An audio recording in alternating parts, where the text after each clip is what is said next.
હવે વાત કરીએ સમગ્ર સૌરાષ્ટ્ર પંથકની। સૌરાષ્ટ્રમાં પણ વરસાદી માહોલ છે। બોટાદ હોય, પોરબંદર, જૂનાગઢ, દ્વારકા, ભાવનગર અને રાજકોટ અલગ અલગ દ્રશ્યો આજના આપને બતાવી રહ્યા છે। આ તમામ દ્રશ્યો પરથી સ્પષ્ટ થાય છે કે આજે મેઘરાજા સૌરાષ્ટ્ર પર ઓળઘોળ થયા હોય એવું જોવા મળી રહ્યું છે, કારણ કે આજે સવારથી જ વાતાવરણમાં પલટો અને દ્વારકામાં તો છેલ્લા 3 દિવસથી વરસાદી માહોલ છે। રાજકોટમાં પણ છેલ્લા 3 દિવસથી મેઘરાજાની બેટિંગ જોવા મળી રહી છે। ભાવનગરમાં સવારથી વાતાવરણ પલટાયું, પોરબંદરમાં છેલ્લા 2 દિવસથી વરસાદી માહોલ અને જૂનાગઢમાં પણ વરસાદ છે। આ તરફ બનાસકાંઠા, અરવલ્લી, પાટણ, ઉત્તર ગુજરાતની વાત કરીએ, અહીં પણ વરસાદી માહોલ છે। આજે સવારથી અહીં પણ મેઘરાજા મહેરબાન થયા છે, જેના કારણે રોડ રસ્તા ભીંજાયા છે। લોકો પણ રેનકોટનો સહારો લેતા નજરે પડી રહ્યા છે।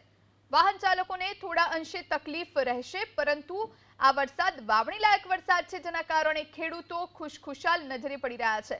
અરવલ્લીના આ દ્રશ્યો જોઈ રહ્યા છો। બનાસકાંઠામાં પણ આ જ પ્રમાણેની પરિસ્થિતિ છે। બનાસકાંઠામાં પણ આજે ખાસ કરીને ગ્રામ્ય વિસ્તારમાં વરસાદ વરસી રહ્યો છે, જેના કારણે નીચાણવાળા વિસ્તારમાં થોડા અંશે પાણી ભરાવાની પરિસ્થિતિ જોવા મળી રહી છે, પરંતુ વરસાદનું આગમન થતાં લોકો ખુશ થયા।